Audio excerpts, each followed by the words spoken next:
მოგესალმებით. დღევანდელი ჟურნალისტური გამოძიება გიორგი მგელაძემ და ცქრიალა შერმადინმა მოამზადეს. კიბოს კვლევის საერთაშორისო ორგანიზაციის დასკვნით ასბესტი წარმოადგენს ადამიანის ჯანმრთელობისთვის საშიშ ნივთიერებას, რადგან ის ზრდის კიბოთი დაავადების რისკს. 53-მა ქვეყანამ აკრძალა მისი გამოყენება, თუმცა საქართველოში ათასობით ტონა ასბესტის პროდუქცია შემოდის. აქ თავისუფლად იყიდება მისგან დამზადებული შიფერი, ავტომანქანის სამუხრუჭე ხუნდები, ასბესტის მილებით მოსახლეობას მიეწოდება სასმელი წყალიც. ხელისუფლება კი არ იმჩნევს ამ ფაქტს და ადამიანების ჯანმრთელობას რისკის ქვეშ აყენებს. საქართველოში 1.200.000 ავტოსატრანსპორტო საშუალებაა რეგისტრირებული.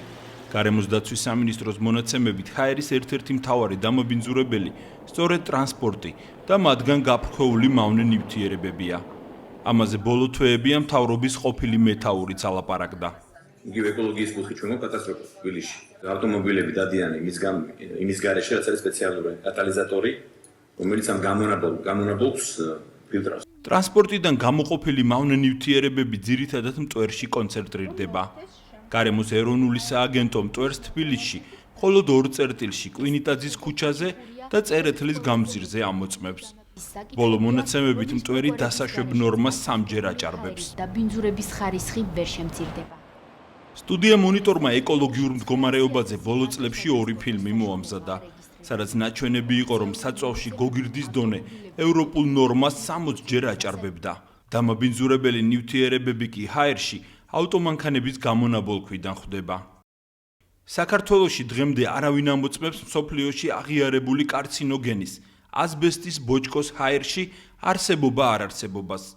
ასბესტი ჯანდაცვის მსოფლიო ორგანიზაციის მოსაზრებით კიბოს ერთ-ერთი გამომწვევია და მის გამო მსოფლიოში ყოველწლიურად 107,000 ადამიანი იღუპება. აქედან რამდენიმე ათასი საკუთარ სახლში ასბესტის ზემოქმედებისგან კვდება. მსოფლიოს 53 ქვეყანაში ასბესტი აკრძალულია. კიბოს კვლევის საერთაშორისო ორგანიზაციის დასკვნებით ასბესტის ყველა ფორმა წარმოადგენს საშიშ ადამიანის ჯანმრთელობისათვის და ის ქმნის რისკს ადამიანის კიბოს განვითარებისათვის. მინდა თავისუფლად ვთქვა, რომ ყველა ტიპის ასბესტი არის კანცეროგენი და მავნე ადამიანის ჯანმრთელობისათვის. ასბესტი მინერალია, რომელიც მე-20 საუკუნიდან ფართოდ გამოიყენებოდა მრეწველობაში, სამშენებლო მასალებში და ავტოსათადარიგო ნაწილებში. მისი მთავარი თვისება მაღალი ტემპერატურისადმი მდგრადობა და თბოუნარიანობაა. ამასთანავე ასბესტი სხვა ანალოგიებთან შედარებით იაფი მინერალია. ამ თვისებების გამო ასბესტს ფართოდ იყენებდნენ ავტომანქანის სამუხრუჭე ხუნდების საფენებად. ის ადვილად არ ცხელდებოდა და დამუხრუჭების ხარისხს ზრდიდა. Asbestos is a fibrous mineral. დაახლოებით 35 წელია ასბესტის უარყოფითი თვისებები აღმოაჩინეს. მისი შემადგენელი ბოჭკო მომწამლელად მიიჩნიეს. ამის შემდეგ ევროკავშირის ქვეყნებმა და იაპონიამ ასბესტის გამოყენება ავტომანქანის დეტალებშიც აკრძალა. დემურაფციური ავტოექსპერტია. რადიოში საავტომობილო საკითხებზე გადაცემაც მიყავს. ჩვენ ავტომანქანის სამუხრუჭე ხუნდებში ასბესტის გამოყენების მავნებლობაზე გვესაუბრა. 90-იან წლების შუა რიცხვებში უკვე ევროპის ძალიან ბევრი ქვეყანა უარს ამბობს ასბესტის გამოყენებაზე, იგივე სამუხრუჭე ხუნდებში, იგივე გადამულობის ქუროებში და აქ პრობლემა იმაშია, რომ მეცნიერებმა დაადგინეს, რომ ასბესტი რეალურად ძალიან მავნე არის ჯანმრთელობისათვის და შეიძლება იყოს კანცეროგენური ნივთიერება. ანუ გამოიწვიოს სიმსივნური დაავადებები. საქართველოში ასბესტისგან დამზადებული ხუნდები არ იკრძალება. მისი გამოყენება დღემდე ხდება კერძო თუ საზოგადოებრივ ტრანსპორტში. ძალიან მარტივად რომ ახსნათ, დამუხრუჭება ხდება ხახუნის ხარჯზე, ანუ სამუხრუჭე დისკს აწვება სამუხრუჭე ხუნდები, შესაბამისად ხახუნის ხარჯზე ხდება მისი გაჩერება, ავტომობილის ბორბლის გაჩერება, შესაბამისად თლიანობაში ავტომობილის გაჩერება. თავისთავად წარმოიქმნება ხახუნი და ხახუნს მოყვება ცვეთა. ყველა ვარიანტში ეს მტვერი გაიფრქვევა გარემოში. შესაბამისად, ასბესტის მტვერი, როდესაც გაიფრქვევა გარემოში, ეს მოხდება ადამიანის ფილტვებში. რამდენადაც ვიცი, თითქმის ყველა სერიოზულ მწარმოებელს ამოღებული აქვს ასბესტი, საერთოდ წარმოებიდან და არ იყენებს ამ მასალას.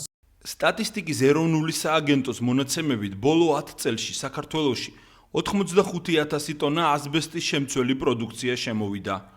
პროდუქცია ძირითადად უკრაინიდან, რუსეთიდან, თურქეთიდან და ჩინეთიდან შემოდის. როგორც ზემოთქვით, ასბესტი ძირითადად სამშენებლო მასალებში, ავტომანქანის ხუნდებში და გადაბმულობის საფენებში გამოიყენება.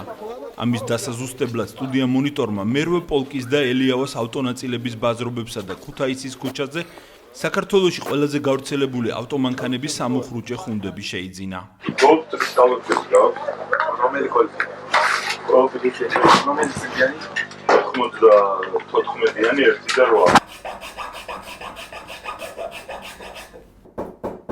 შეძენილი ხუნდები გამოსაკვლევად მანქანათა მექანიკის ინსტიტუტის ლაბორატორიაში მივიტანეთ. ექსპერტს ერთადერთი კითხვა დაუსვით: შეიცავდა თუ არა ხუნდები ასბესტს? რენტგენოლოგიურმა გამოკვლევამ დაადგინა, რომ 10 ხუნდიდან 5 ასბესტს შეიცავდა. ჩვენს მიერ შესწავლილი იქნა ამ ხუნდების ფრიქციული სადებების ქიმიური შემადგენლობა და მათგან 5-ში დაფიქსირდა ასბესტის შემცველობა. შემოსავლების სამსახურის მონაცემებით ასბესტის შემცველი ავტომანქანის დეტალები საქართველოში ძირითადად უკრაინიდან, თურქეთიდან, ჩინეთიდან და რუსეთიდან შემოდის. 2014-15 წლებში სულ ასბესტის შემცველი დაახლოებით 100 ტონა საავტომობილო დეტალი შემოვიდა. საქსტატის მონაცემებით შემომტანებში ლიდერები არიან შეპესე თეგეტა მოტორსი, ინდმეწარმე ვახიდ ისმაილოვი და შეპესე გია კავკასია ლოგისტიკა. ჩვენ პირველად გია კავკასია ლოგისტიკას მივაკითხეთ. ხელმძღვანელმა ინტერვიუ არ მოგცა. გითხრა, რომ ასბესტიანი ხუნდები, რადგან კანონით აკრძალული არაა, თავისუფლად შემოაქვს. მართალი პრობლემები არ არის ჩვენ მანამდებლობის თანახმად დაშვებული. იმპორტიორმა გითხრა, რომ ასბესტიანი ხუნდები საზოგადოებრივ ტრანსპორტს, ავტობუსებს ამარაგებს, რადგან ასბესტის ხუნდები იაფია. სახელმწიფო ტენდერებში კი იაფი პროდუქციის შეთავაზებით იმარჯვებს. ჩვენ ძირითადად ემსახურებით თბილისის სატრანსპორტო კომპანიას და ასბესტის შემცველი ხუნდები იაფია შესაბამისად და ტენდერის პირობების თანახმად იძულებული ხარ შენც რა თქმა უნდა რომ დააკეთო ის რაც გასაკეთებელია. ანუ ეს მუნიციპალური ტრანსპორტი ამ ხუნდებით დადის ამ მთელი საქართველოს ეგრევე. მარტო საქართველოსა, მთელი საქართველოს. სუბუქი მანქანები რომელთაც დადიხართ მაგაჩი წაზვის. რატომ იყენებს მუნიციპალური კომპანიები ავტობუსებისთვის ხუნდებს, რომლებიც მსოფლიოს 50-მდე ქვეყანაში აკრძალულია და ჯანმრთელობისთვის საშიშია? ეს არის ეს ხუნდები. ამის გასარკვევად რუსთავის მუნიციპალურ ტრანსპორტის კომპანიაში მივედით. მათ საწყობში მართლაც ასბესტის შემცველი ხუნდები ვნახეთ. ჩემთვის ნამდვილად არ იყო ცნობილი, რომ ასბესტი შეიცავდა და მავნე რომ იყო, ასბესტი თვითონ მავნე რომ ნივთიერება რო არის, მაგი ვიცი, მაგრამ თუ შეიცავდა და მისი მოხმარება მავნე იყო, ეგ არ ვიცოდით. სახელმწიფო შესყიდვების ვებგვერდის მონაცემებით იგივე ფირმამ ხუნდები თბილისის ავტობუსების მფლობელ კომპანიასაც მიაწოდა. ასბესტის ხუნდების მავნებლობასა და გამოყენებაზე ჩვენ შეკითხვა კომპანიის წარმომადგენელს გაუგზავნეთ. გვიპასუხეს, რომ ვინაიდან ასბესტი აკრძალული არ არის, ავტობუსების ხუნდების შეძენისთვის გამოცხადებულ ტენდერში ამ კუთხით შეზღუდვა არ აქვთ. მთელ ავტობუსებს უყენიათ ასბესტის შემცველი ხუნდები. ეს ზრდის დაბინძურების საფრთხეს? ეს ზრდის კი არა კატასტროფულს ხდის დაბინძურების საფრთხეს, მით უმეტეს ქალაქში, იმიტომ რომ ჯერ ერთი ავტობუსი ამოხრუჭებს ყოველ, რა ვიცი, 20 მეტრში, 100 მეტრში არ აქვს მნიშვნელობა, მით უმეტეს ყოველ დღე, ყოველ წუთს დადის ქალაქში მუდმივად. შესაბამისად, მას აქვს ბევრად უფრო დიდი სამოხრუჭე ხუნდი, ვიდრე ჩვეულებრივ ავტომობილს და შესაბამისად იმ ასბესტის შემცველობაც ალბათ 10ჯერ და 20ჯერ და შეიძლება 100ჯერ უფრო მეტია იმ სამოხრუჭე ხუნდში, ვიდრე ჩვეულებრივ მსუბუქ ავტომობილში, თავისთავად ზიანი უფრო მეტია, მტვერი უფრო მეტი გამოიფრქვევა და ამავდროულად ავტობუსიდან ჩამომავალი მგზავრები პირდაპირ სუნთქავენ ამ მტვერს ყოველდღიურად და ყოველ წამს. საქსტატის მონაცემებით ასბესტის შემცველი პროდუქციის ქვეყანაში შემოტანის მხრივ კიდევ ერთი ლიდერი თეგეტა მოტორსია. შემოსავლების სამსახურის მონაცემებით თეგეტამ და მისმა შვილობილმა კომპანიებმა მხოლოდ 2014-2015 წლებში დაახლოებით 40,000 ერთეული ასბესტის შემცველი სათადარიგო ნაწილი შემოიტანეს. თეგეტაში ამბობენ, რომ საცალო ქსელში ცნობილი ბრენდების ხუნდებს ყიდიან, სადაც ასბესტი არ შედის. არ არის ასბესტის შემცველი 100%. სახელმწიფო ტენდერში მონაწილეობის დროს კი იაფიან პროდუქცია ენიჭება უპირატესობა, სადაც ასბესტის შემცველობას თეგეტაში არ გამორიცხავენ. არის რისკები, რომ ეს პროდუქცია შეიცავდეს მსგავს ნივთიერებას ასბესტს. თუნდაც კანონი არ გავალდებულებდეთ, სოციალური პასუხისმგებლობა თუ გაქვთ ამ კუთხით, რომ თქვათ თქვენს მომხმარებელს მომწამლული ხუნდები არ მიყიდოთ. თავისთავად ჩვენ ვცდილობთ, რომ მაქსიმალურად ხარისხიანი იყოს ჩვენი პროდუქცია, მიწოდებული პროდუქცია კლიენტზე, უბრალოდ რადგან თვითონ არ არის ქვეყანაში რეგულაციები და მკაცრი მოთხოვნები, ჩვენ ამით არ დავინტერესებულობთ. ვახიდ ისმაილოვი. ვახიდ ისმაილოვი აქ არის ძმა. აქ არის. აქ არის ვახიდ ისმაილოვი. ვახიდ შემოსავლების სამსახურის და საქსტატის მონაცემებით ასბესტშემცველი ხუნდების კიდევ ერთი მსხვილი შემომტანი ინდმეწარმე ვახიდ ისმაილოვია, რომელიც მერვე პოლკის ბაზრობის ტერიტორიაზე საბითუმო მაღაზიას ფლობს. მაღაზიის თანამშრომელმა გვითხრა, რომ ასბესტის მავნებლობაზე არაფერი იცის. ასბესტი იცი რა არის? ბიჭო, ეს ცინეთიდან მოდის. რა ვიცი, ასბესტილი რა. საიდან მოდის? ცინეთიდან. ასბესტის შემცველი მასალები გამოიყენება მშენებლობაშიც. ყველაზე გავრცელებულია ეგრეთ წოდებული შიფერი, რომელსაც სახლების გადასახურად იყენებენ. ყოველწლიურად ტონობით შიფერი შემოდის და საქართველოში თავისუფლად იყიდება. საქსტატის მონაცემებით იმპორტში ლიდერი კომპანია პრემიერია. პრემიერის ოფისი ქუთაისშია. ინტერვიუზე უარი გვითხრეს. ხელმძღვანელი ამბობს, რომ ასბესტის შიფერი საზიანო არ არის. არაფერი საზიანო არ არის, ყველაფერი დოკუმენტაცია მოყობა, იმათ ყველაფერი. უკრაინიდანაც მოაქვს, მისულოს იმიდანაც რუსეთიდანაც.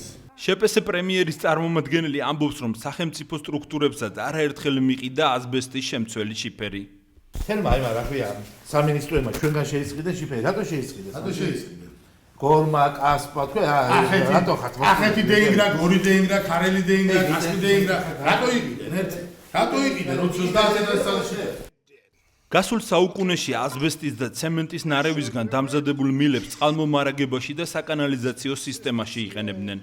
დაახლოებით რამდენიმე ათეული წელია, ათეულობით ქვეყანამ უარი თქვა მსგავსი მილების გამოყენებაზე. გაერთიანებული წყალმომარაგების სახელმწიფო კომპანიის მონაცემებით საქართველოში დაახლოებით 10,000 ადამიანს სასმელი წყალი დღესაც ასბესტის მილებით მიეწოდება. მათ შორისაა აბაშის მცხოვრებლები. ეს აბაშის წყალმომარაგების სათავე ნაგებობაა. სწორედ აქედან მიეწოდება სასმელი წყალი 500 მმ-იანი ასბესტო-ცემენტის მილით აბაშის მოსახლეობას. თუმცა ამის შესახებ ინფორმაციას აბაშელები არ ფლობენ. თქვენ არიცით? არიცით ამაჩებია. ეს თუ არ გიცი არის, ამას პატრონი აყავს. შეულებია კაი წყალი გვაქვს. სხვა არაფერი არის ხა ასბესტია თუ ჩუგუნია არაფერი. და ვიცით რომ სიმსივნის აჩენს, ეს ვიცით რომ მავნია. მავნებელია ეს ვიცით. აბაშელებისგან განსხვავებით კახეთში სოფელ ართანას მოსახლეობამ ერთი წლის წინ გაიგო, რომ ასბესტი მავნებელია და წყალი ასბესტის მილით მიეწოდებათ. თუმცა სათავე ნაგებობის მილების შეცვლა დღემდე არ მომხდარა. ფაქტიურად ის რომ წყალი მოდის ასბესტის მილებში მე გავიგე შარშან. სხვა ქვეყნებში სახურავიც კი არ შეიძლება შიფერისაგან. და ჩვენ კიდე წყალს გვასვლენ ასბესტის მილებში იკრიბება წყალი.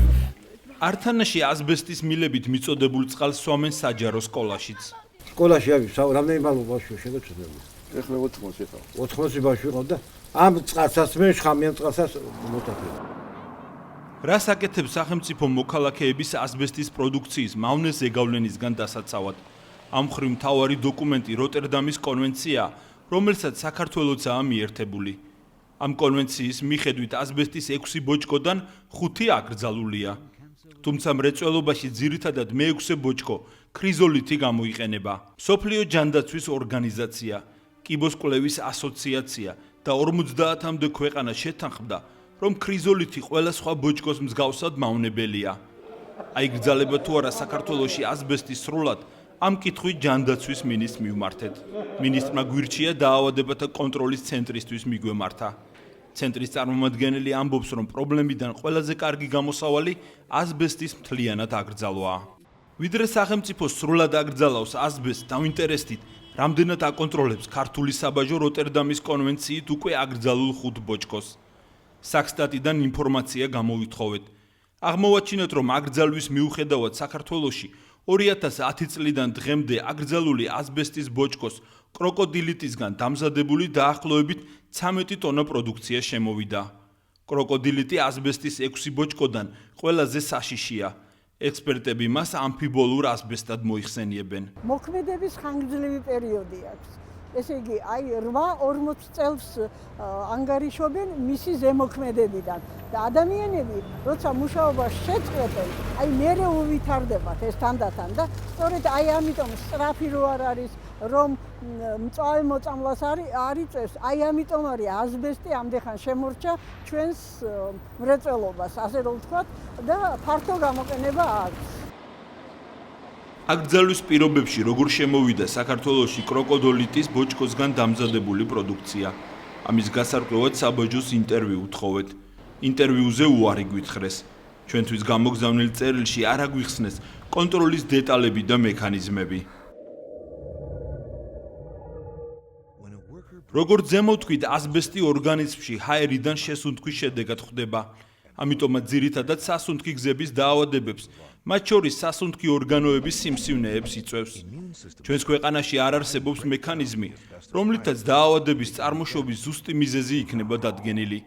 სპეციალისტები მხოლოდ ვარაუდებს გამოთქვამენ ასბესტისგან საქართველოში გამოწვეული დაავადებების შესახებ. სპეციალისტების შეფასებების პარალელურად ფაქტია, რომ სასუნთქი გზების დაავადებების რიცხვი ყოველწლიურად სოლიდურად იზრდება. ამას მოწმობს დაავადებათა კონტროლის ცენტრის სტატისტიკაც. პრობლემა საბოლოოდ ვერც ასბესტის შემოტანის აკრძალვა გადაჭრის. საქართველოს კომუნისტური ეპოქიდან მძიმე მემკვიდრეობა ერგო. შიფერის სახურავები, ასბესტოცემენტის მილები და შენობები, რომელთა ასაშენებლად გამოყენებულ ცემენტში დაახლოებით 90-იანი წლების დასაწყისამდე ასბესტს ურევდნენ. არა მარტო კანონით იყოს აკრძალული, არამედ მოხდეს მისი რეალური მონიტორინგი და კონტროლი შემდგომ როგორ ხდება მისი განთავსება, მისი მოხმარება და ეს არის ერთ-ერთი სახიფათო ნარჩენიც. ამ კადრებში ამერიკის შეერთებულ შტატებში ასბესტის შემცველი შენობის დემონტაჟია ასახული. სამუშაოები უსაფრთხოების დაცვით ხდება. შენობას ასველებენ, რომ მტვერი ჰაერში არ გაიფანტოს. ნანგრევები კი ნარჩენების სასაფლაოზე გადააქვთ. ასბესტის შემცველ სახლებს ევროპაშიც ანგრევენ. 1996 წელს დიდ ბრიტანეთში ჰოსპიტალი მხოლოდ იმიტომ დახურეს, რომ მის კედლებში ასბესტი აღმოაჩინეს. საქართველოში მემკვიდრეობით მიღებული ასბესტის ზიანის შესამცირებლად საზოგადოების ფართოდ ინფორმირება და სახელმწიფოს მიერ სწორი სტრატეგიის შემუშავებაა საჭირო.